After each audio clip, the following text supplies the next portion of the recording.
Hello and welcome to a Smurd P video, and finally I'm looking at Inferno issue 3. So apologies to those that have been waiting. I honestly tried to do this the other week, but well, some other stuff came in. I reviewed that instead.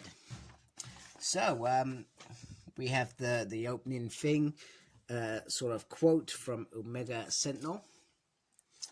And then we jump into the past. Now, it's all well and good that we jump in the past, but I think the aim was for Jonathan Hickman to kind of wrap up what he began in House of X, Powers of X.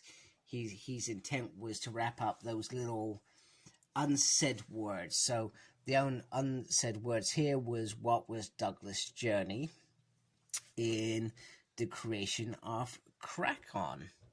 And Xavier, first of all, is very ambitious. And he also says it's the beginning of mutant ascendance. Now that is, I guess, a powerful word, because that means Professor Xavier is no longer thinking of that original dream of peaceful coexistence. It has ascended into the fact that he wants them to be the dominant force on this planet. That's what I get from that statement.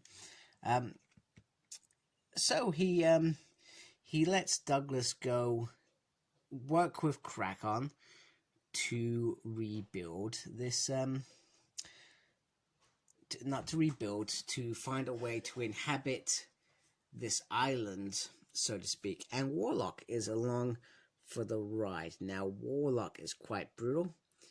He expresses that we shouldn't trust what Xavier is asking him to do, which is very, very true, I feel. Very true.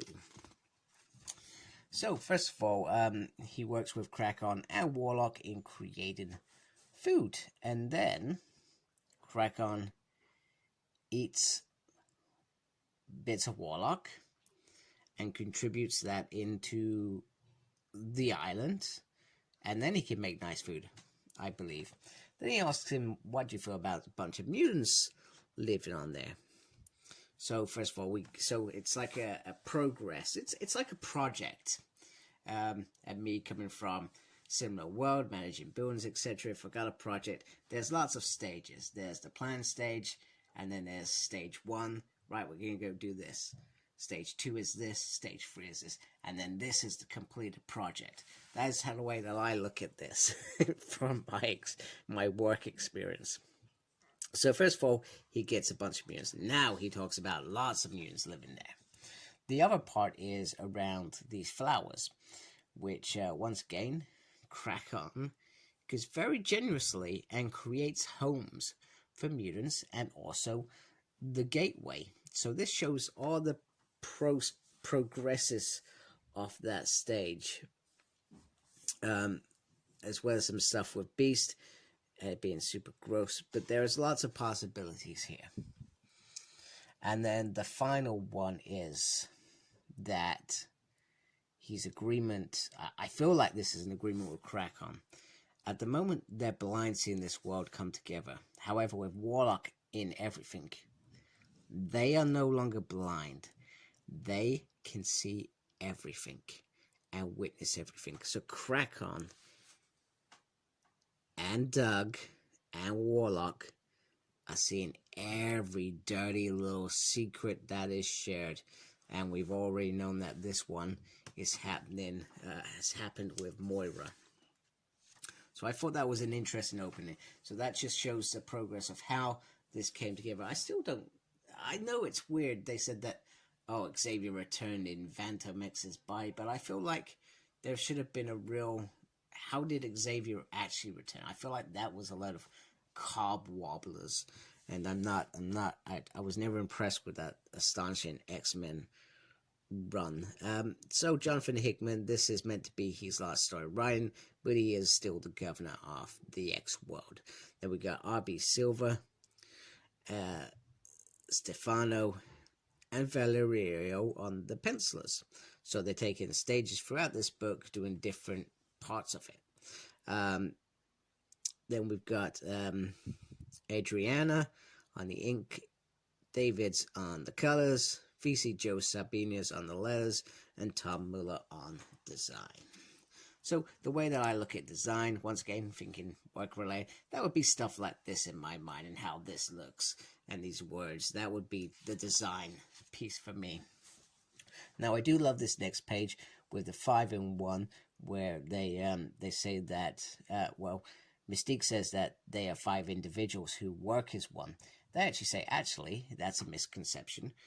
We are just one. That is it. Oh, and one of them wears black every now and then, just so people don't know the difference. Which I find interesting, because in X-Force, one of them, is it Esme? One of them is with Quentin.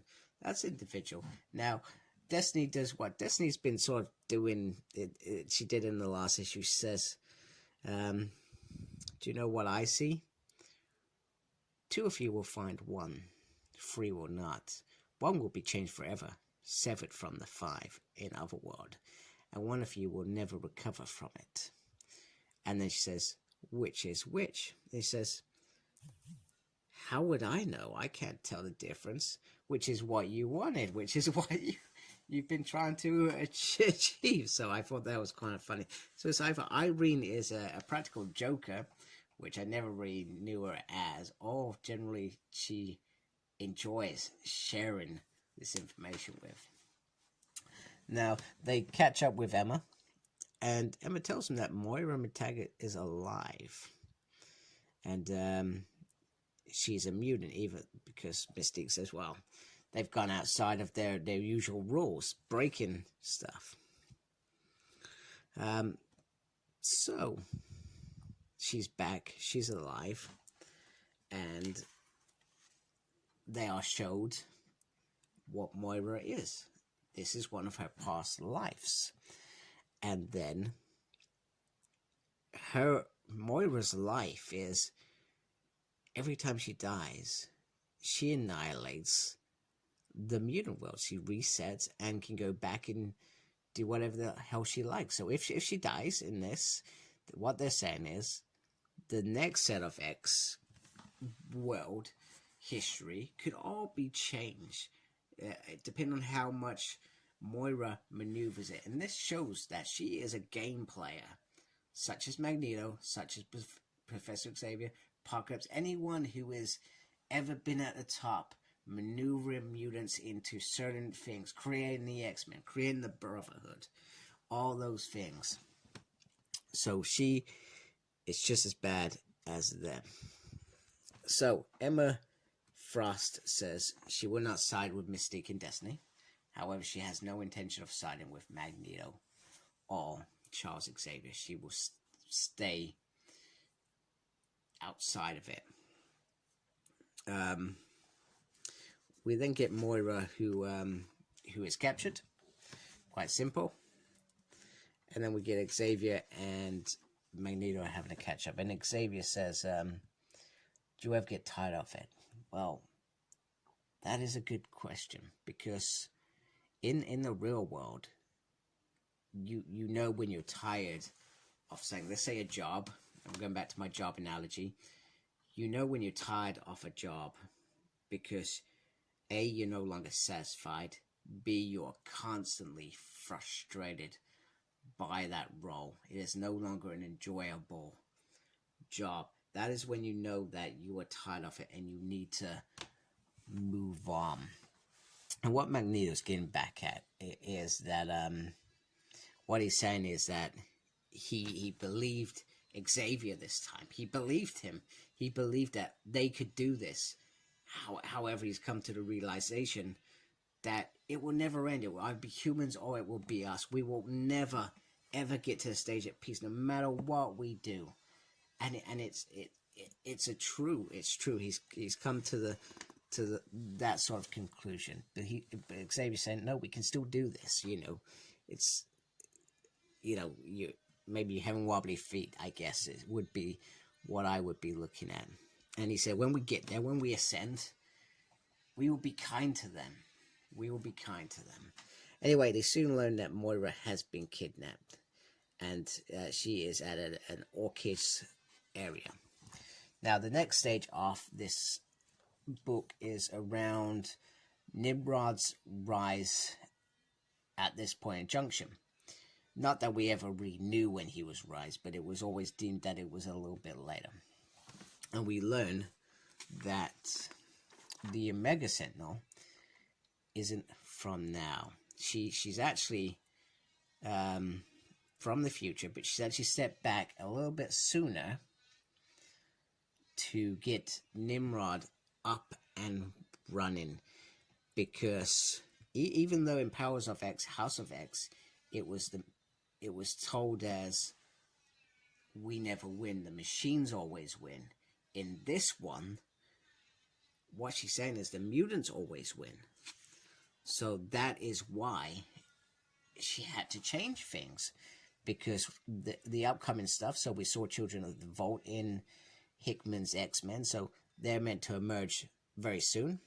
However, they're defeated by the relationship of Apocalypse and Akaro, by looks of that. And it says that Nimrod was meant to be born a couple years later after that. However, it was sent back in time to stop mutants in their birth. Now, we've seen that anyway. We saw that in Uncanny X-Men. What was it, like 1/8 something? I can't remember the exact issue, but it was around that sort of era where Nimrod first emerged back and failed. And she also she carries on with her story about why she goes back, and that she found a human, a scientist who she could work with to achieve that, and she made it seem like she saved him to go back and achieve this. And what she's saying to Nimrod is, now that you understand what we've got to go do, why I built orchards, why I created this here, because it had to happen. So we're then shown, like Moira's life back in Powers of X, House of X, we are shown the Omega Sentinel history here. So all the way through there. So this is, I'll just pause it so if you want to have a look at this.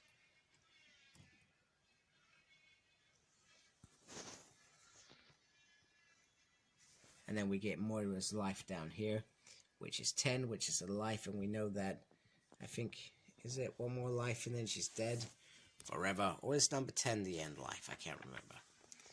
I cannot remember. So there is the bit there, the most important bit of this issue, mutant ascendancy. It is showing how they will grow. So then Magneto and Professor Xavier are on the tail to save Moira, and they find a lot of dead bodies. Guess who's caught up with Moira already? And she says, do you honestly think these men are here to save you? Because you couldn't be more wrong. And they're saying you need to understand, Moira. They cannot save you. I'm not sure. Have they actually killed Moira? She looks like she's there. Not this time. They can't even save themselves. So, but they've arrived there. Moira's there. And then look who turns up. Nimrod. Nimrod arrives through there. So a very interesting issue. So once again, I feel like this is Hickman's way to tie up loose ends, but I've got to say that I enjoyed this a lot more than some of the things I've read recently from the X universe. It was very, very interesting.